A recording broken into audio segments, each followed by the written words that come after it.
Šitose nišose buvo laikomi ledai, apipilama drožlėmis arba durpėmis ir stovėdavo maisto produktai. Carinės Rusijos imperijos laikų požemiai atkasti vos prieš 10 metų, remontuojant muitinės sandėlio pastatą. Statybininkai aptiko ertmę, o vėliau iš raudonų plytų sumūrytą arkinį tunelį. Žinoma, kad tai yra 19 amžius. Metus, tai prieš pastatą statant reikėjo įrengti šitos požemius. Tai čia manykim, kad bus pastatyti šitie rūsiai 1856-7 metais. Tais laikais Kybartų geležinkelio stotis buvo laikoma didžiausia vakarinėje Rusijos imperijos dalyje. Tuomet per Kybartus keliaudavo 10% viso Rusijos eksporto ir importo. Iš čia prekes buvo galima vežti į Vokietiją, Karaliaučių ir Sankt Peterburgą, tuometę Rusijos sostinę. Tai yra muitinės pastatai, kuriuose buvo saugomi maisto produktai, gendantys maisto produktai. Ir kartu buvo čia Rusijos caro ir slėptuviai reikalui esant. Ir šituose rūsiuose kažkur buvo saugomas Rusijos caro vagonas. Teigiama, kad caras Nikolajus II dažnai keliaudavo per Kybartus, tad geležinkelio stotyje buvo įsirengęs ištaigingus apartamentus poilsiui, jie neišlikę. Po Antrojo pasaulinio karo stotis buvo smarkiai suniokota.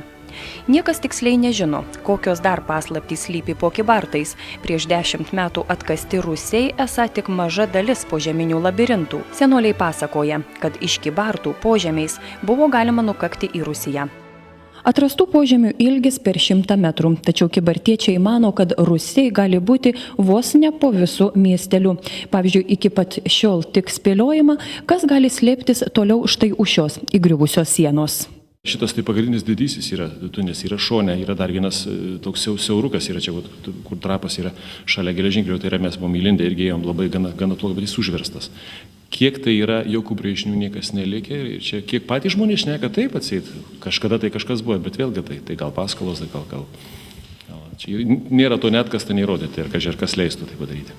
Kybartų požemiai yra ir kraupių įvykių liudininkai. Per karą čia buvo ir karių slėptuvė. Per antrą pasaulinį karą, tiksliau prasidėjus Antram pasauliniam karui, tai rusų pasieniečiai pasipriešino vokiečių hitleriniai kariuomeniai, jų čia apie 10, ir jie buvo išžudyti dujomis. Po karo požemiai tapo nereikalingi. Kybartų gyventojai pro langus į rūsį pylė įvairias šiukšles. Pradėjus remontą jų išvežta ne viena tona. Caro laikų požemiai šiuo metu priklauso muitinės departamentui, tačiau kybartiečiai siekia, kad istorinis Rūsys pereitų jiems. Svajojama čia rengti parodas, koncertus ir muziejų. Planuojama tai muziejų padaryti kontrabandinį, kadangi priekių tikrai susidaro, nes jis praktiškai toks ir buvo, trupučiuką čia buvo savo laiko, tos priekis raudomus. Toliau yra norinčių koncertuoti, atvažiuoti čia labai gera akustika. Anot kybartiečių požemiams perėjus į bendruomenės rankas, į juos būtų paprasčiau įleisti lankytojus. Teigiama, kad jų nuolat daugėja. Dabar turistai įėjimą į carinius požemius turi derinti su muitinės pareigūnais. Reporterė Geda Kumžienė, Kybartai.